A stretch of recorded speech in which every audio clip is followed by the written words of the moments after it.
Bienvenue à Laval en Mille et une cultures, une émission sur le thé puis les traditions nomades et sur l'interculturalité. On commence par la Haïma avec Atir Ould, puis on finit avec Hadija Herbib qui nous parle des infusions culturelles et de M-Québec.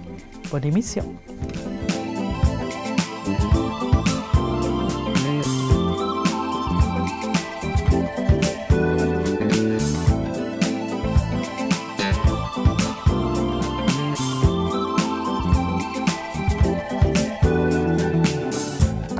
Nous sommes à la Haïma avec Atir Ould au 142 Fairmount Ouest. Bonjour Atir. Bonjour Ali, ça va bien? Oui, ça va très bien toi. Et la vie, ça va, merci. Bon, tout à fait. Atir, je vois que tu fais du bon thé. Bien sûr. Oui, mais on va d'abord commencer par parler de toi. Okay. Atir Ould, tu viens de la Mauritanie. Oui, je viens de la Mauritanie qui se trouve en Afrique de l'Ouest.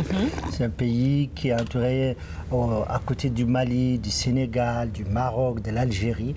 Et il fait l'Afrique du Nord, l'Afrique de l'Ouest. C'est pour cela que l'ambiance, ça bouge toujours. On est africain d'Afrique de l'Ouest, de l'ambiance et tout. Et en même temps, on a un petit côté maghrébin. Et là, on est montréalais, on est québécois, on est de ce monde nomade qui bouge autour de cette planète. Voilà, nomade, toi tu es nomade, donc tu viens d'une tribu nomade en Mauritanie, puis tu es au Québec depuis quand? Ouf, je ne sais pas, je sais la date que je suis arrivé, c'était l'automne 24 septembre 1996. Après ça, vous pouvez compter combien. Tu comptes plus. Depuis que je suis arrivé, j'ai arrêté de compter. Arrêté de compter. Les choses, ça bouge beaucoup. Beaucoup. Et puis moi, j'ai 2-3 dates que j'ai bien gardées, mais le reste, on peut ajouter comme on veut, quoi. La date d'arrivée. Exactement. La date d'acclimatation. Quand l'hiver est devenu moins dur. L'hiver, ça ne me dérange pas du tout. C'est le contraire. Parce que quand il vient d'un climat du désert, de tempête de sable, des choses sérieuses, la tempête de neige, c'est léger. C'est pas aussi grave que ça. Parce que les sables, ils rentrent à l'intérieur et la neige, c'est très poli. Il reste à l'extérieur. Elle habille. Il entoure les villes avec ses couleurs magnifiques, blancs et tout, ses ailes. Sable, non. Chut, elle rentre même dans tes oreilles, dans tes yeux. Et alors, l'hiver, vraiment, ça ne me dérange pas. Ça ne dérange pas. De temps en temps, un peu, petit frisson, mais à part ça, on passe quoi. Un bon thé, puis on passe. Yes. Voilà.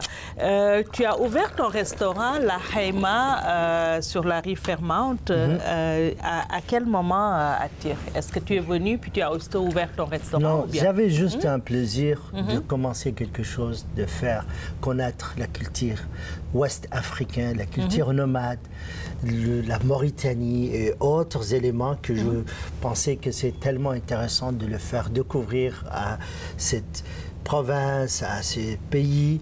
Et surtout, il n'y avait pas du tout de ces genres de nourriture où c'est simple, c'est basé sur un seul plat ou deux qu'on partage, puis demain on fait quelque chose d'autre. D'accord. Donc ça, c'est la spécialité de la Haïma. Exactement. En fait. C'est la marque de la Haïma. C'est la marque, c'est la simplicité, c'est le partage. D'accord. Et les spécialités de quel pays? C'est toute cette nord-ouest de l'Afrique. Sénégal, Mali, Mauritanie, Algérie.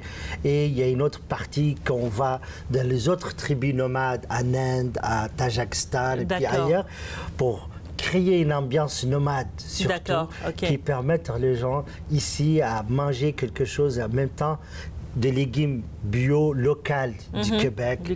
Et ce qui est la grande surprise que les gens ne savent pas que le Québec, c'est un des meilleurs pays au monde dans le couscous. La semoule, qui est fabriquée ici, qui est vraiment maintenant, c'est rendu au Maroc, rendu en Algérie, et qu'on essaye de penser que le couscous, il vient toujours de l'autre côté. Bien sûr, il y a des compagnies qui ont développé des recettes ici, comme Zinda et autres, et que cette recette, elle était extraordinaire, et que maintenant, c'est rendu le couscous québécois, et c'est quelque chose qu'on peut parler longtemps.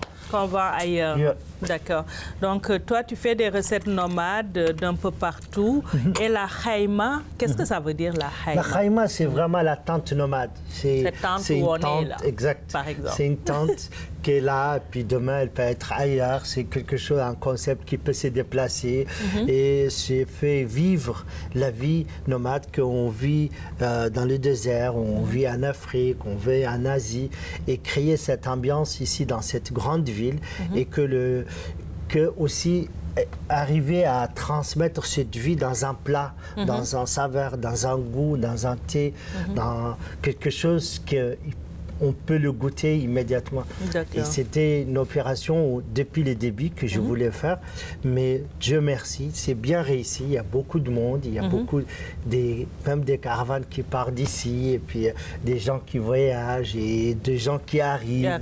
Et puis qui racontent leurs histoires, et qui s'y trouvent avec leur famille, ainsi de suite. Donc, en fait, c'est une khaïma, mais c'est en même temps aussi comme un oasis quelque part où les gens se rejoignent.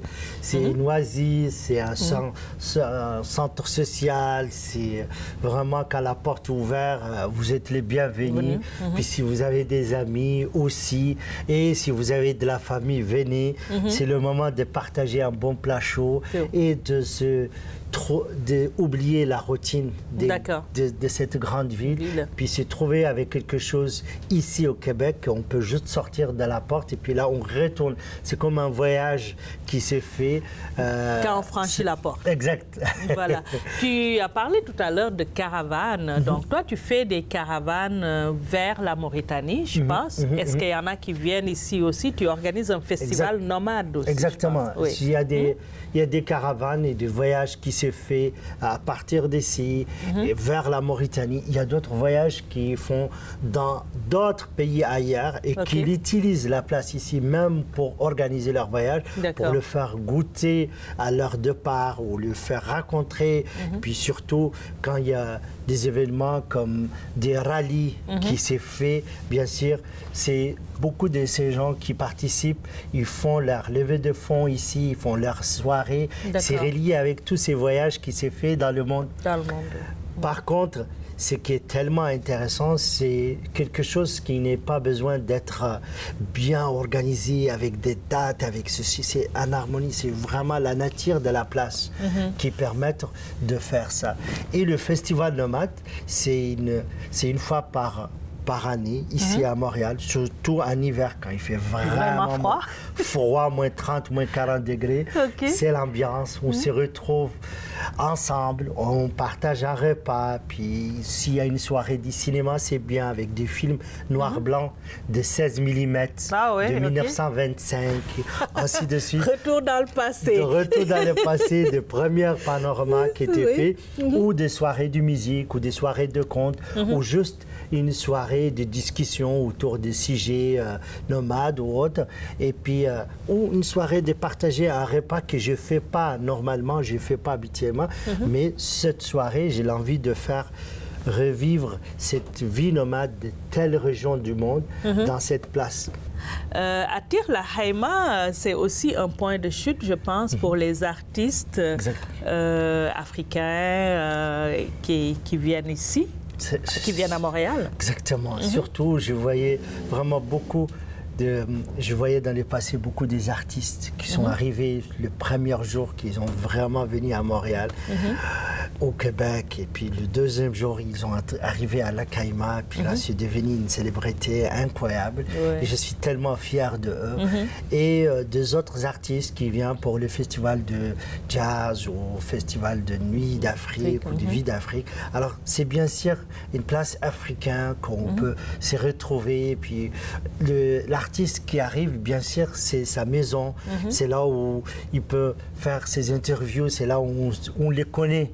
Même on lui donne le respect qu'il doit être fait parce que c'est un griot. Alors bien sûr, dans d'autres places, c'est moins, mais ici, c'est vraiment les places de ces artistes et il vient ici souvent. Et puis parfois, qu'on lui passe un instrument et puis tout à coup, c'est quelqu'un qui est très connu dans le monde et qu'il y a une soirée intime avec la place et puis parfois même qui m'aide à servir de plat pour des clients ou chanter joyeux anniversaire pour un client et puis c'est quelque chose de magnifique. De spontané. Exact. Atir, dans l'émission, on va parler du thé parce que on a dans une thématique infusion culturelle parler d'interculturalité, puis autour du thé. Le thé est une cérémonie de plusieurs pays. Exact. Ici, au Québec, au Japon, en Corée, Thaïlande, au Maroc, au Sénégal. En Mauritanie, ben, on va parler du thé mauritanien. Parfait. Alors, c'est quoi le thé mauritanien? Ok, première chose qu'on va commencer avec, dire que 2/3 de notre vie en Mauritanie, c'est autour du thé. Soit quand on attend un thé, on est en train de boire du thé, on va vers du thé. Et même si on est malade, c'est le moment de boire du thé. Si tu es mal pris, c'est le moment de boire du thé avant d'appeler le 911 parce qu'il n'existe même pas. Il faut boire du thé pour bien réfléchir. Alors sur ça, c'est un élément social, un élément qui ressemble tout le monde. Et que quand on fait le thé, c'est bien sûr pour parler avec la communauté, pour discuter quelque chose, pour arriver à faire une discussion ou réfléchir ou autre chose, ou parfois juste passer le moment. Mais ce qui est vraiment tellement important, que la cérémonie du thé, elle est faite pour tiller le temps. C'est-à-dire qu'on a tellement de temps de ne pas rien faire qu'on a créé une cérémonie pour essayer d'être rempli avec quelque chose qu'on doit faire en attendant. Et le thé, lui, il faut premièrement rincer les feuilles de thé, jeter la première infusion. Deuxièmement, il faut le faire doucement, doux, sur un feu très bas, et faire en 3 verres. C'est-à-dire garder les mêmes feuilles de thé, puis essayer de le faire bouillir 3 fois. 3 fois, d'accord. Et chaque fois, ça se donne un goût différent.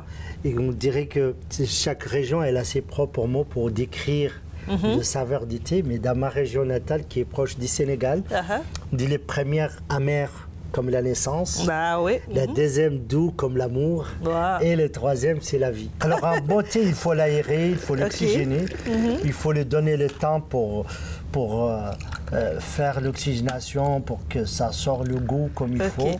D'accord. Et puis voilà quoi. Alors c'est Puis ce que tu fais là, c'est pour avoir la mousse. Hein? La mousse, c'est l'aération, l'oxygénation du thé. Et ça peut durer 45 minutes. Ouais, ben on ne mettra pas 45 minutes, tu peux me croire. Exactement. Mais pour avoir une très très bonne mousse, que le verre de thé doit être le moitié mousse et le moitié du thé, puis tu dois réchauffer, refroidir, réchauffer, refroidir, jusqu'à... C'est là on va vous faire version Laval. Oui. Puis j'ai remarqué aussi que, mettons au Sénégal, parce que moi j'ai bu les deux thés, le thé mauritanien et le ataïa au Sénégal. Le premier du Sénégal, il est vraiment amer, il est même noir. Et toi, je vois que ton thé, ben, c'est comme ce que faisait mon père, il est léger. Léger. C'est aussi, tu vois, le thé de l'après-midi, il a un nom. Le thé du matin, il a un autre nom. Le thé de soir, c'est un autre nom. Et puis chacun, il a des caractères différents. Et que quand tu vis dans ces régions, bien sûr, c'est le moment où tu apprécies le thé de l'après-midi ou ainsi de suite. Et c'est relié avec le fait qu'on arrête de travailler, on arrête de manger, on arrête de tel. Et c'est le moment qu'on se trouve avec des amis. D'accord. Et pour accompagner le thé, souvent en Mauritanie, qu'est-ce qu'on prend pour accompagner le thé? Alors, souvent, c'est des arachides. Merci. Grillés. Je vais en garder un pour mon caméraman. Exactement, il est là pour toi. Et ça, c'est à votre santé, à tous les amis, à tout le monde. Traditionnellement aussi, il faut souffler le thé. Ça, c'est que des vieux qui peuvent le faire, parce que quand la nouvelle génération, pour eux, c'est pas poli et tout. Mais dans l'ancien temps, c'est tellement important. Et puis, je commence à comprendre pourquoi. Parce que c'est une autre façon d'aérer le thé, mais une fois qu'il rentre dans le corps, alors ils font... Ah, c'est pour ça qu'il y a ce bruit-là. Exactement. D'accord. Je comprends que la nouvelle génération ne le fait pas. Parce que tout le monde se met à siffler. Puis là, tu attends que... Oui, d'accord. Mais c'est magnifique. C'est des choses qu'on le fait dans le temps. Et puis là, aujourd'hui, j'aimerais servir des petits croissants avec. Mais normalement, c'est des arachides, c'est des amandes, des choses salées. Salées et sucrées. Et sucrées. Et puis parfois, c'est après un bon repas de tchéboudienne, du riz au poisson, sérieux. Pour digérer. Pour digérer, ou pas l'agneau méchoui ou des plats costauds que tu bois un bon thé, puis après ça passe. Ça dissout le gras. Tu n'as pas besoin de Coca-Cola, ni 7-Up, ni Pepsi. C'est naturel. Atir, on va finir avec ton poème, pas le mien. Okay. Parce que je sais que tu es conteur, tu es comédien, tu es poète, puis on a du plaisir à te voir et à partager ta culture. Exactement. Le poème qui m'arrive présentement, c'est un poème qui est dit par un grand poète mauritanien. Wad al-ahibati halla kunta mar'ana inna al-habiba habibun haythuma kana uffin للشعر والدنيا بأكملها ما لم تقرب إلى الإخوان إخوانا. Le résumé que la rivière des amoureux, accueille-nous dans cette rivière. Les amoureux sont amoureux même s'ils sont loin, ils restent amoureux. Et que la vie entière, elle n'a pas de sens si on n'a pas un amour pour toute cette planète autour de nous et tous ces gens aussi. Donc c'est vraiment l'amour. On parle de partage. Exact. Merci beaucoup Atir. Ça fait plaisir. Merci à vous. Avec moi, Hadija Herbib, présidente de l'association M-Québec. Bonjour Hadija. Bonjour. Hadija, comme je l'ai dit, vous êtes à la tête de l'association M-Québec, mais vous avez aussi beaucoup d'années d'expérience en relations communautaires. Vous avez aussi travaillé à la commission scolaire de Montréal, si je me trompe. Oui. J'ai travaillé à la commission scolaire de Montréal pendant à peu près 14 années. J'y ai travaillé depuis mon arrivée à peu près un an après mon arrivée au Québec en 98. Et donc, j'ai pu faire beaucoup de choses finalement au niveau de l'aide aux devoirs d'abord et par la suite donc j'ai intégré un centre d'éducation des adultes où on a développé beaucoup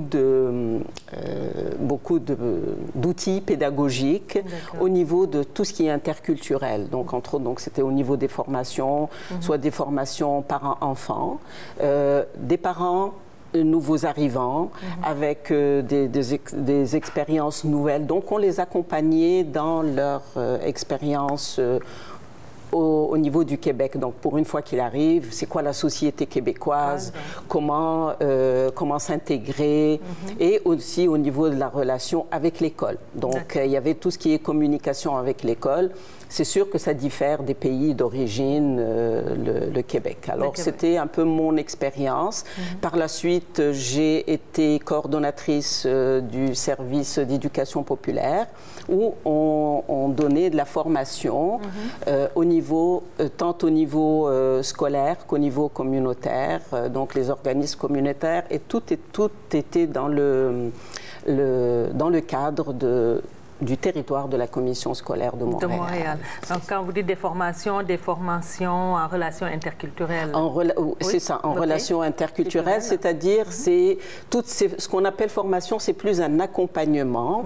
Un accompagnement qui est plus de la prévention que de l'intervention. Donc, au niveau parental, donc on parlait un peu de sujets comme de la discipline, la relation parent-enfant, parent-adolescent. Donc, par exemple, on parlait également de tout ce qui est quand l'enfant rentre pour la première fois en maternelle ou à l'école. Donc, quels sont les outils que les parents doivent développer. Donc, on appelait ça des formations, mais c'est plus un accompagnement. Également, on accompagnait les adultes, que ce soit des intervenants scolaires ou des intervenants communautaires.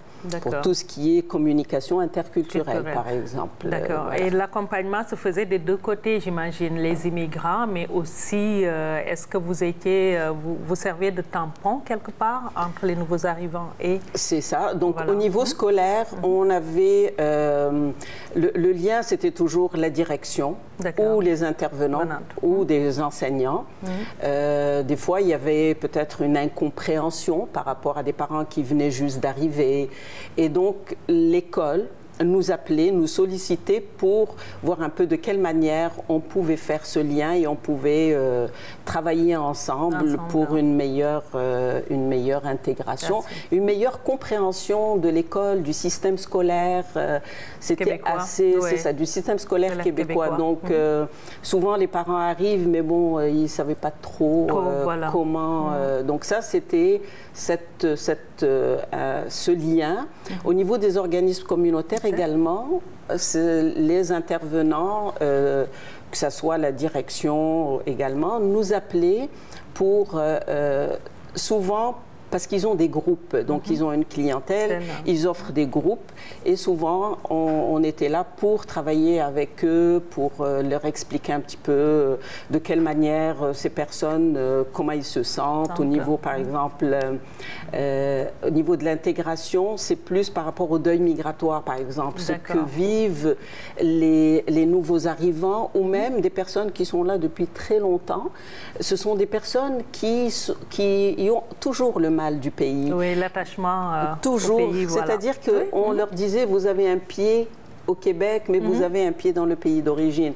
Donc, on les accompagnait plus à ce moment-là pour un processus de deuil migratoire. D'accord. Une expertise que vous avez développée, maintenant vous êtes à la retraite, une jeune retraite, je pense, avec M-Québec. Un acronyme qui parle beaucoup d'amour. Hein? Oui. C'est quoi M-Québec? Alors, M-Québec, A-I-M-E, voilà. Québec. Alors, c'est Association interculturelle montréalaise du Québec. Alors, c'est une association qui a été créée il y a 4 ans par un petit groupe d'amoureux du Québec, des Québécois de toute origine, pour pouvoir accompagner les Québécois de toute origine, donc ceux qui arrivent, pour pouvoir les mettre en lien avec les natifs. Et donc, on a mis en place cette association et la façon avec laquelle on met ces liens, c'est par l'organisation de 5 cassettes, par l'organisation d'événements. Nous avons des événements qui sont récurrents, comme des brunchs, qu'on appelle des brunchs interculturels, donc ça rapproche les gens. On a fait également un pique-nique, donc le pique-nique, tout le monde y adhère, ça vient de partout. Pendant l'été, j'imagine. Justement, puis les gens aiment ça. Puis chaque personne arrive avec sa nourriture. Et moi, il y a le partage, parce que la mission d'M-Québec, c'est vraiment le rapprochement des Québécois. Donc, c'est un objectif qui est vraiment... qui est très, je dirais, très important pour nous, pour pouvoir... pour que les gens puissent se sentir seuls et surtout... de briser l'isolement. Briser l'isolement de certaines personnes qui souvent ne savent pas où aller, comment faire. Donc on essaye Mais depuis quand même 4 années, nous avons pas mal de membres, de gens qui nous suivent et qui veulent participer justement à nos événements. Quand vous dites montréalaise, un organisme montréalais, mais on parle de la grande région de Montréal. C'est ça, c'est le Grand Montréal. Le Grand Montréal. C'est le Grand Montréal. Vous faites des activités en dehors de Montréal, à Laval, vous avez des membres à Laval. Êtes-vous situé à Laval ou à Montréal? Actuellement, oui, nous sommes situés à Laval. À Laval, d'accord. Nous sommes situés à Laval. Nous avons démarré au départ à Montréal. Donc, nous avons fait nos activités à Montréal. Puis, depuis ma retraite, je suis installée à Laval. Vous êtes lavalloise. Je suis une lavalloise. Et puis, nos activités se font de plus en plus à Laval.